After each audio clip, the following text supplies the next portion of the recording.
장 말씀을 봅니다. 우리 지금 새벽마다 출애굽기를 계속 보고 있습니다. 출애굽이라 하면 영적으로 구원을 상징하는 사건이라고 계속 말씀드렸고, 이 구원이 왜 중요한가 하냐면 예수님께서 이 땅에 오신 목적이 딱 한 가지입니다. 구원입니다. 구원. 교회 다니는 목적도 구원입니다. 우리 사는 삶의 목적도 구원입니다. 하나님의 영광은 구원받을 때 나타납니다. 구원의 역사가 이루어질 때 하나님께서 기뻐하시고 하나님께 영광이 올라갑니다.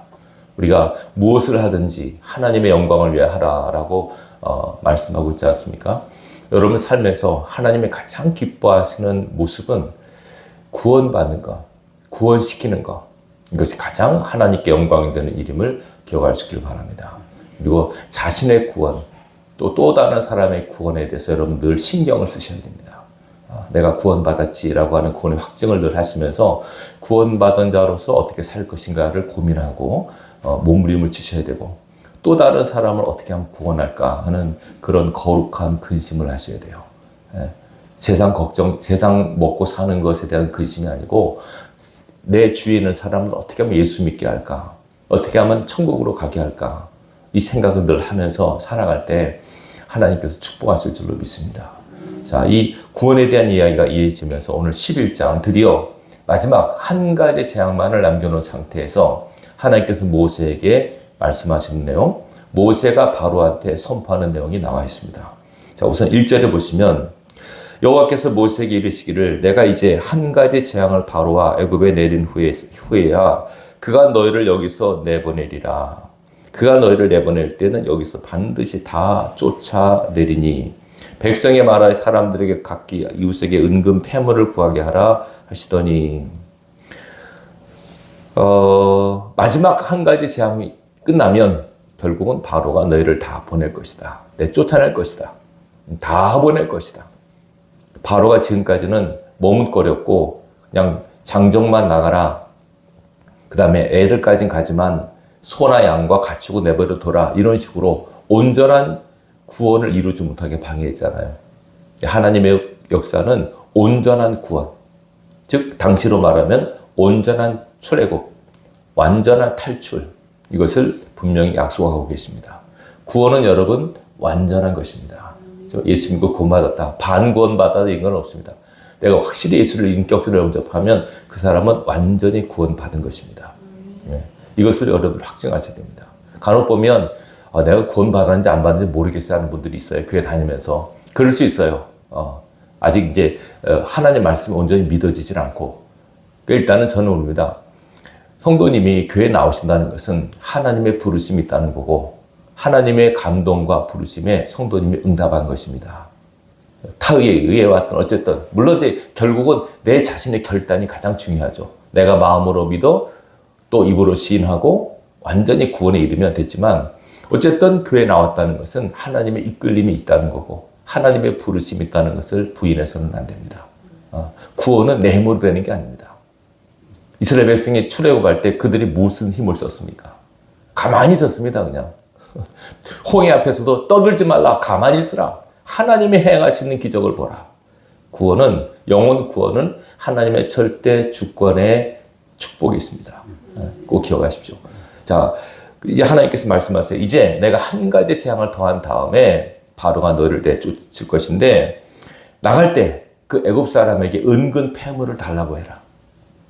줄 것이다. 왜냐하면 3절에 보세요. 여호와께서 그 백성으로 애굽 사람의 은혜를 받게 하셨고, 또 그 사람 모세는 애굽 땅에는 바로와 신하와 백성의 눈에 아주 위대하게 보였더라. 무슨 말이냐면 애굽 사람들이 이스라엘 사람들을 특별하게 본 거예요. 두렵게 본 거예요. 저들이 섬기는 신이 저렇게 강하구나, 저렇게 세구나. 애굽에도 신이 있을 거 아닙니까? 근데 그야말로 그들의 신은 쪽도 못 쓰는 거예요. 하나님 앞에 그냥 보세요. 파리재앙, 개구리재앙 이런 것들은 다 나름대로 애굽 사람이 섬기는 신들이에요. 그 신들을 완전히 그냥 눌러버리고 꼼짝 못하게 하고, 하나님께서 역사하시니까 꼼짝 못하잖아요. 애굽 사람들이 본 거예요. 야, 이스라엘 신 대단하고 위대하구나. 그렇다고 우리 생각에 나도 이스라엘 신 믿어야지, 그러진 않아요. 그 사람들 그렇지 않아요. 우리처럼 그러진 않는데 그냥 저 신, 우리 신 너다 세네. 이해되시죠? 무슨 말씀? 우리 생각엔 저도 옛날에 그렇게 생각했어요. 나 같으면 애굽신 버리고 이스라엘신 따르겠네? 그렇지 않아요. 예를 들어서 우리나라가 브라질이랑 축구를 해요. 누가 이게 보통? 모르겠어요? 브라질 이기잖아요. 제일 축구하잖아요. 그러면 나도 브라질로 가야지. 그러진 않습니다. 이해되시겠죠? 우리가 더 잘해야지 이겨야지. 그런 마음을 갖지만 그렇게 쉽게 종교를 옮긴다는 건 쉽지가 않아요. 어쨌건 애굽 사람들은 이스라엘 사람들을 두려워했고 또 모세는 사람들의 눈에 어떻게 보였다고요? 위대하게. 진짜 대단한 사람이다. 저 사람을 손만 들면 파리가 오고 메뚜기가 오고 또 손만 들면 다 나가버리고 대단하다. 위대한 종이구나. 이걸 다 인정을 한 겁니다. 바로나 신하들이나 애굽 백성들이. 그러니까 모세의 행동 거지 하나하나고 말 하나하나에 위험이 서려 있어요. 하나님의 대리자로서 하나님은 그렇게 위상을 높이신 겁니다. 그렇게 보이게 했다는 것은 하나님을 그렇게 하게 하신 거예요. 내가 높아지고 하는 게 아니고 하나님이 높여주실 때는 부작용이 없습니다. 내가 높아지려고 내가 잘난 척하고 나의 위상을 내가 스스로 높이려고 하면 분명히 문제점이 생기고 결국은 안 좋게 돼요. 근데 하나님께서 높여놓으실 때 요셉처럼 다윗처럼 하나님께서 이렇게 낮추셨다가 높여놓으실 때 그 사람을 하나님이 보장을 하세요. 하나님이 든든한 백그라운드가 되어주셔서 그 사람이 스스로 교만하고 타락하지만 않으면 하나님 끝까지 지켜주십니다. 자, 위대하게 보였더라. 자, 이제 하나님께서 모세에게 말씀하세요. 모세가 바로한테 말합니다. 4절. 하나님께서 어떻게 말씀하셨는가를 전해주는 겁니다. 4절 보시면 모세가 바로에게 이르되 여호와께서 이와 같이 말씀하시기를 밤중에 내가 애굽 가운데로 들어가리니 애굽 땅에 있는 모든 처음 난 것은 왕위에 앉아 있는 바로의 장자로부터 맷돌에 있는 몸종의 장자와 모든 가축의 처음 난 것까지 죽으리니. 죽음을 선포합니다. 마지막 재앙이 죽음입니다. 그래서 6절 애굽 온 땅에 전무후무한 큰 부르짖음이 있을 것이다. 이전에 없고 앞으로도 없을 곡성이 큰 곡소리가 들릴 것이다. 얼마나 두려운 선포입니까? 지금까지 모세가 한 말대로 다 이루어졌잖아요. 근데 이제는 지금까지는 죽음에 대한 얘기가 없었어요. 고통과 괴로움과 압박이 있었지. 물론 전염병 한번 돌았을 때 죽을 사람도 있었겠지만 죽는 건 거의 없었고 다 고통과 괴로움과 막 이런 거 힘듦, 막 눌림 이런 것만 있었지 죽음은 없었거든요. 근데 마지막 10번째 재앙은 죽음을 선포하세요. 이것이 시사한 바가 있음을 좀 이따 말씀드리겠습니다. 자, 그러나 7절 애굽에는 곡소리가 나겠지만 이스라엘 자손에게는 사람에게나 짐승에게나 개 한 마리도 그 혀를 움직이지 아니하리니 여호와께서 애굽 사람과 이스라엘 사이를 구별하는 줄을 너희가 알리라. 참, 애굽 땅에는 이런 무서운 곡소리가 나겠지만 고센 땅에는 이스라엘 백성이 있는 고센 땅에는 개 한 마리도 혀를 울리지 않으리라. 조용할 것이다. 이것을 통해서 하나님께서 그 백성과 그 백성 아닌 자들 빛의 자녀들과 어둠의 자녀들을 구별하는 줄을 알라. 참 위대한 말입니다. 자, 8절 왕의 이 모든 신하가 내게 내려와 내게 절하며 이르기를 너와 너를 따르는 온 백성은 나가라 한 후에야 내가 나갈 것이다 하고 심히 노하여 바로에게서 나오니라. 선포입니다. 예언적 선포입니다. 바로요, 당신과 당신의 신하가 우리를 보고 절하고 빨리빨리 나가 주십시오. 그렇게 절한 다음에 나갈 겁니다. 이렇게 할 수밖에 없게 하실 겁니다. 완전히 승리를 선포하는 그런 내용입니다. 분노하며 나옵니다. 하나님의 분노죠. 끝까지 뻗팅기고 고집부리고 완악하게 한 바로에 대한 하나님의 심판을 이렇게 표현하고 있습니다. 9절 10절입니다. 여호와께서 모세에게 이르시기를 바로가 너희의 말을 듣지 아니하리라. 그러므로 내가 애굽 땅에서 나의 기적을 더하리라 하셨고 이전에 한 말씀을 다시 한번 얘기하는 겁니다. 모세와 아론이 이 모든 기적을 바로 앞에서 행하였으나 여호와께서 바로의 마음을 완악하게 하셨으므로 그가 이스라엘 자손을 그 나라에서 보내지 아니하였더라. 지금 이 1년이 10가지 재앙을 한번 싹 되돌아보면서 그 바로가 순순히 항복하지 않은 이유는 하나님께서 그의 마음을 완악하게 하셨기 때문이다. 하나님의 작품이다 라고 하는 겁니다. 여러분, 구원은 하나님의 작품입니다. 이해하시겠죠? 하나님의 작품입니다. 선과 악의 싸움입니다. 선이 악을 괴멸시키는, 선이 악을 이기는 그 싸움이 구원임을 말씀하고 있습니다. 그렇지만 만만치 않다는 거. 한 번에 끝내시는 게 아닙니다. 하나님은 한 방에 끝낼 수 있지만 10가지 재앙을 통하여 말씀드렸죠. 이 모든 일련의 사건들을 보고 들은 너희들이 이걸 기록해서 기억하여 기리게 기념하게 하기 위함이다 라고 10가지 재앙의 이유를 말씀하셨어요. 여러분들이 잘 기억하시기 바랍니다. 자, 오늘 그러면 이 본문을 통해서 구원에 대한 3가지 말씀을 드립니다. 구원이란 첫 번째, 구별해내는 것입니다. 뭐라고요? 구별해내는 것. 여기 나오죠? 7절입니다. 애굽 사람과 이스라엘 사이를 구별하는 줄. 이걸 어떻게 말씀드리냐면 이재철 목사님이라고 이렇게 표현하시더라고요. 많은 사람들 중에 우리를 핀셋처럼 뽑아내셨다. 구원은 하나님 택하신 사람을 많은 사람이 살고 있잖아요. 이 세상에. 그 중에서 이렇게 뽑아내시는 겁니다. 이렇게. 뽑아내시는 걸 구원이다. 보세요. 지금은 이 상황은 지금 애굽에 있는 애굽에 많은 사람들 있잖아요. 그 중에서 고센 땅에 있는 이스라엘 백성만 거기서 뽑아내시는 겁니다. 뽑아내시는 것이 구원입니다. 우리도 나도 뽑아냄을 당했다는 확증을 가지시기 바랍니다. 특별히 여러분 이렇게 많은 사람이 살고 있지만 예수를 믿고 하나님에 대한 존재를 안다는 것처럼 은혜가 어디 있습니까? 주의를 아는 것처럼 축복이 없습니다. 많은 사람들은 주인도 모르고 인생도 모릅니다. 그냥 주어진 삶을 허덕이며 살아가는데 우리는 천지 만물의 주인, 창조주가 누구시며 그분이 어떤 분이시며 나와 그분이 어떤 관계가 있는가를 우리는 분명히 알고 믿고 사는 존재입니다. 이것보다 더 큰 은혜와 축복은 없습니다. 인생을 아는 사람입니다. 우리는 인생을. 사람들이 옛날부터 인생을 하려고 철학을 하고 도를 닦도 하지만 그냥 하나님 없는 인생은 불교가 이렇게 말합니다. 허무다. 무다. 불교에서 말하는 3가지입니다. 공, 빌공. 2번째, 빌허. 무, 아무것도 없음. 하나님 없는 인생의 끝은 이겁니다. 비고, 허하고, 허무하다. 아무것도 없다. 근데 하나님이 계시면 달라집니다. 하나님이 계시면. 모든 삶의 의미와 목적과 이유가 있습니다. 내가 살아있는 이유. 내가 이렇게 하나님 앞에 예배하는 이유. 그렇죠? 이유와 목적이기 때문에 살아갈 의지와 소망이 생겨요. 사람이요. 내가 왜 살지? 내가 이렇게 살다가 어떻게 해야지? 삶에 대한 자기 정체성을 잃어버리면 살 의욕이 없어져요. 그래서 내가 반드시 살아야 돼. 내가 살아야 우리 새끼들이 살아. 내가 일하지 않으면 안 돼. 그럴 때 삶의 의욕이 넘치는 거예요. 아시겠죠? 무슨 말씀인지? 그러니까 우리가 이 신앙은 우리 삶의 활력소요. 인생의 목적과 인생의 의미를 알게 해주기 때문에 가장 중요한 거예요. 이전에 제가 보면요. 교회 다니는 사람들이 물론 여러 가지 문제 때문에 오기도 하지만 이렇게 오는 분도 봤어요. 목사님, 살다 보니까 인생이 왜 사는지 모르겠어요. 애들도 다 떠내보내고 부인도 가버리고 혼자서 이렇게 외로워. 그러니까 이게 인생인가? 이렇게 해서 하나님을 찾아나오는 분도 있어요. 하나님께서 그 마음에 그런 감동을 주신 거죠. 하나님 없는 인생은 외롭고 고독한 것이다. 하나님 없는 인생은 외로운 것이다. 근데 하나님 믿으면서도 나 외로워야 하는 것은 하나님을 섭섭하게 하는 겁니다, 여러분. 예수 믿으면서 예수님 나 외로워요. 결혼하고 싶어요. 짝 찾아주세요 하는 거는 아직 육신적인 것을 못 벗어나. 그래요. 진짜 예수를 알면 하나님을 만나면 그냥 혼자 사는 게 편합니다. 아니 주님과 단둘이만 사는 게 편합니다. 옆에 누가 있어 보세요. 그 사람 챙기자. 그 사람. 오죽하면 사도 바울이 처녀들이 과부가 되면 시집가다 가지 말라. 혼자 사는 게 좋은 거다.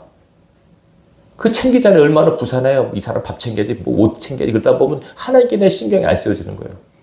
반면에 또 어떤 사람은 그냥 혼자 살 때는 예수를 잘 믿다가 결혼하니까 신앙이 반으로 떨어져요. 이유를 물어보니까 이 사람 챙기느라고, 이 사람 비유 맞추느라고. 하나님께 마음이 덜 가는 거예요. 하나님 별로 안 좋아하세요. 물론 시너지 효과를 익히는 부부도 있어요. 혼자 믿고 둘이 더 열심히 믿는 그런 사람도 있어요. 그렇지만은 많은 경우 그렇기 때문에 바울이 그냥 결혼하려고 하지 말고 혼자 사는 게 낫다. 이렇게 얘기하잖아요, 바울이.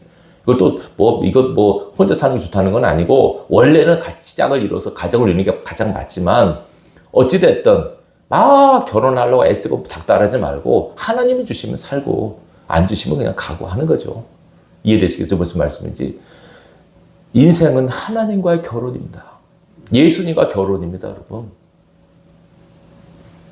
하나님 아버지가 아들을 신부로 우리를 택하신 거 아닙니까? 예수님을 신랑 삼아 사는 것. 그래, 이게 억지로 안 돼. 옛날에는 참 여인들이 힘든 삶을 살았잖아요. 지금은 살기가 좋아도 옛날에는 진짜 여인들이 보면 시골 보면은 아침 해야 되지, 새참 해야 되지, 점심 해야 되지, 하루에 몇 번씩 밥을 해요. 애 키우고, 남편 돌보고. 그러니까 여인들이 보면 다 허리가 나만하잖아요. 남자분들 보면 허리 구부러진 분을 보면 여자분들 허리 구부러진 분들 많아요.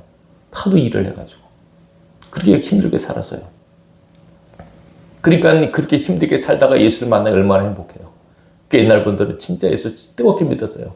이 고단하고 피곤한 인생, 예수님만이 위로자가 된다. 하나님만이 아시구나. 그래서 그분 안에서 행복과 기쁨을 누리며 살았어요. 근데 이제는 이제 좀 여성분들이 좀 살기 좋은 시대가 됐잖아요. 그죠? 세탁기 빨래해주지, 마트 가면 다 반찬 돼 있지. 이거 뭐 별로 신경 쓸 일 없어요. 밥 없으면 나가 사 먹지. 옛날에 그런 게 어디 있습니까, 여러분? 죽자 살아 밥을 해야 되죠. 얼마나 힘들었어요. 빨래도 그냥 얼마나 힘들어요. 근데 지금은 너무 시대가 좋아지니까 이제는 사람들이 거꾸로 돼가지고, 그냥 세상에 마음을 쏟아가지고 세상과 짝하로 산 사람이 많아요. 분명히 성경은 경고합니다. 이 세상이나 세상에 있는 것들을 뭐 하지 말라? 사랑하지 말라. 때로 의지할 수 있고 좋아할 수는 있어요. 그러나 사랑해서는 안 됩니다. 사랑은 하나님께만 하셔야 됩니다. 사랑은 주님께만 하셔야 됩니다. 마음과 목숨과 뜻과 힘을 다하여 주 하나님을 사랑하라. 그리고 영혼들을 불쌍히 여기는 마음으로, 긍휼과 자비의 마음으로 살아가시는 저와 여러분들이 되셔야 됩니다. 자, 구원 첫 번째, 구별해내는 것. 우리를 하나님께서 뽑아내셨습니다. 나는 뽑아낸 존재다. 핀셋으로 하나님 딱 뽑아내셔서 이곳에, 이 서귀포에, 이 예수교회, 이 새벽에 이 자리에 앉아 있습니다. 얼마나 놀라운 은총입니까? 이것이 은총으로 느껴지는 분이 은혜 받은 분입니다. 아이고 지겹게 또 이 새벽에 잠도 못 자고, 이거는 복으로 모르는 분입니다, 여러분. 전능하신 하나님을 알고 그 하나님께 예의를 표하는 것. 하나님 아버지 감사합니다. 간밤도 잘 자게 하시니 감사합니다. 오늘도 하루를 주심을 감사합니다. 하나님 앞에 찬양하고 기도할 수 있는 건강 주시고 말씀을 들을 수 있는 은혜 주심을 감사합니다. 항상 감격과 기쁨 가운데 삶을 사는 것이 우리를 향하신 하나님의 바람입니다. 여호와 때문에 기뻐하고 만족하는 하박국 선지자가 고백하지 않습니까? 아무것도 없어도, 우리의 양이 없고 포도밭에 뭐 소출이 없고 감람나무에 소출이 없고 포도밭에 열매가 없어도 여호와 때문에 기뻐한다. 하나님으로 인하 기뻐하는, 만족해하는 사람 되는 것이 하나님께서 우리에게 원하시는 것입니다. 기억하시기 바랍니다. 자, 우리를 뽑아내셨습니다. 이것이 구원의 첫 번째 의미입니다. 우리는 구별된 존재. 고로 저와 여러분의 삶도 구별된 삶을 사셔야 됩니다. 아시겠습니까? 구별된 삶을. 나는 구분된 자지. 그래서 말이나 행동이나 생각도 다 구별 의식을 갖고 사는 것이 하나님의 뜻임을 기억하십시오. 언어 생활이 달라져야 되고 얼굴 표정도 바뀌어야 되고 삶도 달라져야 됩니다. 구별된 존재임을 기억하시기 바랍니다. 구원은 구별이다. 세상과로부터의 구별, 어둠으로부터의 구별. 우리 빛의 자녀고 세상에 있지만 천국 시민권을 가진 자임을 항상 명심하고 살아갈 수 있기를 바랍니다. 두 번째 의미는 구원은 죽음으로 이루어진다. 따라하십니다. 죽음은 구원의 끝이다. 구원은 죽음으로 완성된다. 보십시오. 10가지 재앙, 바로가 항복 안 하잖아요. 근데 무엇으로 이제 끝납니까? 죽음으로. 장자의 죽음, 첫 것의 죽음. 죽음으로 구원은 이루어집니다. 이걸 아셔서 하나님께서는 우리를 구원하시기 위해서 아들을 보내셔서 뭐 하게 하셨습니까? 죽게 하셨습니다.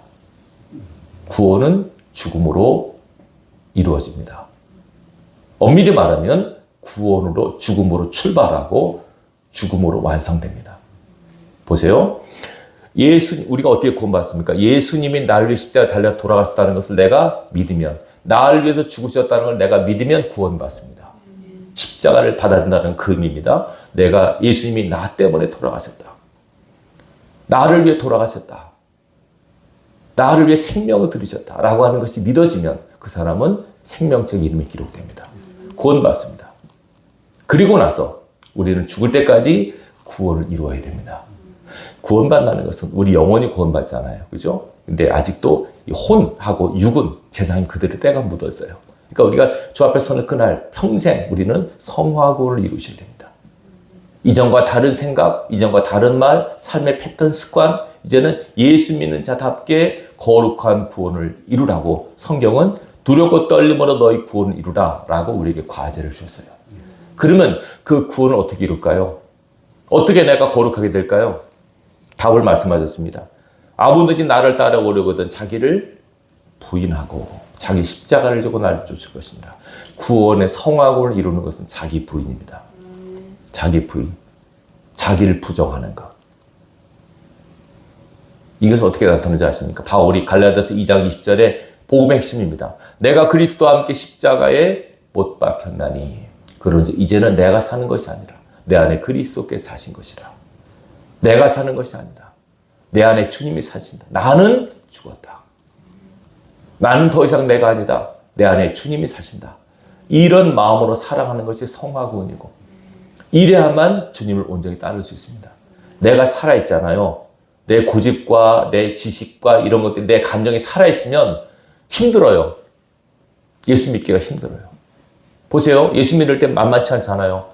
이 사람이 상처 주고 저 사람은 이런 일 저럴 때 나 부딪히고 상처받잖아요. 상처가 오니까 힘드는 거예요. 상처 없으면 괜찮아요. 근데 상처가 와요. 충격을 받고 어떤 사건, 사람 때문에 뒤집어지고 속 상하고 막 억울하고 이런 일이 벌어지잖아요. 그런 일이 벌어질 때 내가 딱 나를 부정하고 내가 죽으면 충격이 거의 없어요. 아 그래? 누가 나한테 뭐 이상한 말을 해. 그럼 속상 옛날 같은 속이 확 뒤집어지고 막 열이 나고 막 그러는데 뭐 그럴 수 있지 뭐 그 사람이 뭐 그렇게 생각하나 보지 이렇게 넘어가는 거예요. 앞에 큰 힘든 문제가 생겼어요. 이거 어떡하지? 큰일 났네. 뭐 하나님께서 알아서 하시겠지.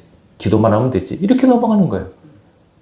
여러분들이 어떤 문제는 없고 근심하고 초조한다고 그 문제 해결됩니까? 전혀 근심과 불안과 초조는 해결은 안 됩니다. 더 내 힘만 빠질 뿐이죠. 믿음으로 맡길 때 가능한 건데 이 믿음은 내가 죽을 때 나타납니다. 내가 나를 부정할 때. 그래서 이 구원이라고 하는 것은 영혼의 구원뿐만 아니라 죽을 때 마지막 때까지 성화구원을 계속 이루어 가셔야 돼요. 여기에 실패해서는 안 됩니다. 그래 목사님 저한테 뭐래 목사님 그러면 내가 죽은 것이 어떻게 알 수 있어요? 내가 죽었는지 내가 나를 부정하는 것이 뭡니까? 라고 물어요. 그러면 제가 그래요.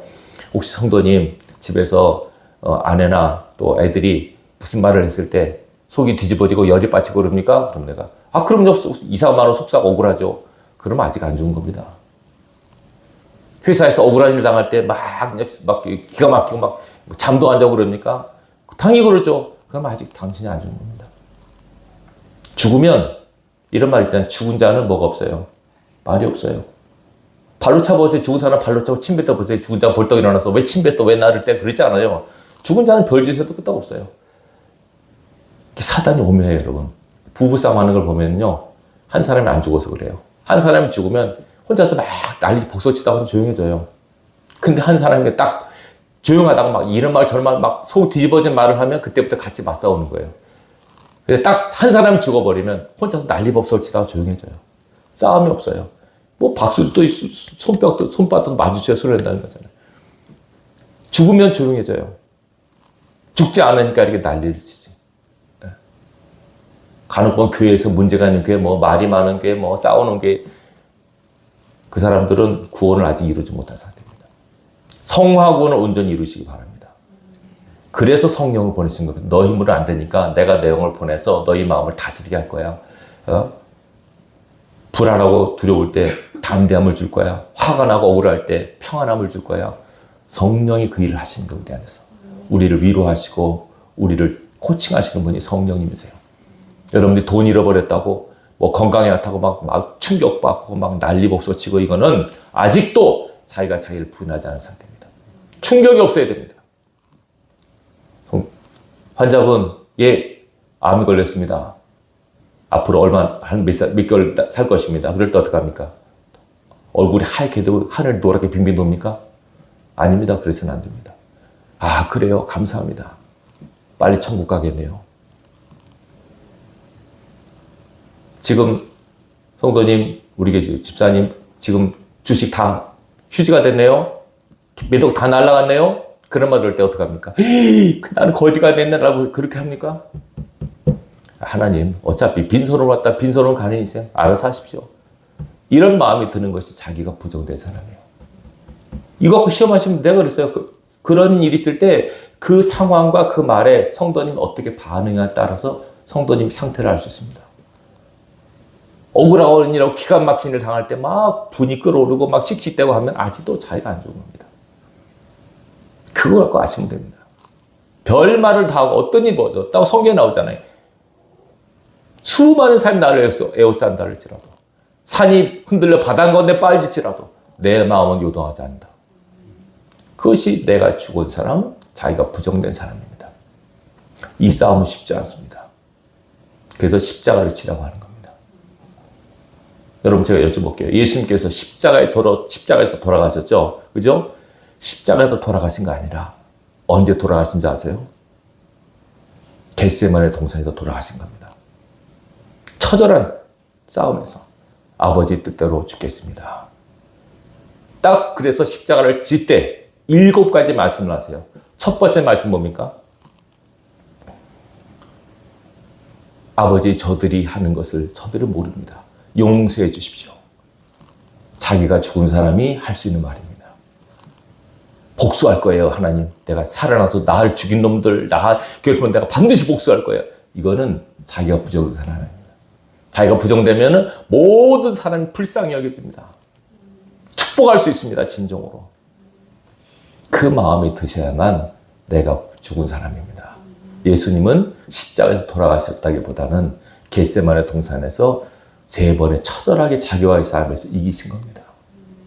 아버지 뜻대로 하겠습니다. 죽겠습니다. 돌아가셨습니다. 그러니까 이제는 마음이 비워지니까 원수도 사랑하게 되고 축복하게 되고 기도해 주겠잖아요. 첫 번째 일성을 주목하십시오. 아버지 저들의 죄를 용서하옵소서. 자기들이 하는 것은 모릅니다. 그렇게 핍박하고 때리고 그 사람을 향해 주께서 하신 일성, 십자가 일성, 용서를 위한 기도. 자기가 죽은 사람만이 자기가 부정된 사람이 할 수 있는 말입니다. 여러분 마음속에 그런 마음이 들 수 있기를 바랍니다. 자, 구원 2번째는 죽음으로 시작되고 죽음으로 이루어진다는 걸 기억하십시오. 날마다 우리는 자기를 부정하고 날마다 죽노라 하는 바울의 고백을 마음속에 심고 살아갈 수 있기를 바랍니다. 3번째, 구원은 승리다. 따라합시다. 구원은 승리다. 자, 보십시오. 오늘 본문에 보면 11장 2절 보십시오. 백성의 말에 사람들에게 각기 이웃들에게 은근 패물을 구하게 하라 하시더니, 보세요. 출애굽할 때 빈손으로 나오지 말고 많은 재물을 갖고 나오라. 재물을 갖고 나오라. 이것이 언제 시작된 말인지 아십니까? 창세기 15장을 찾아보십시다. 창세기 15장입니다.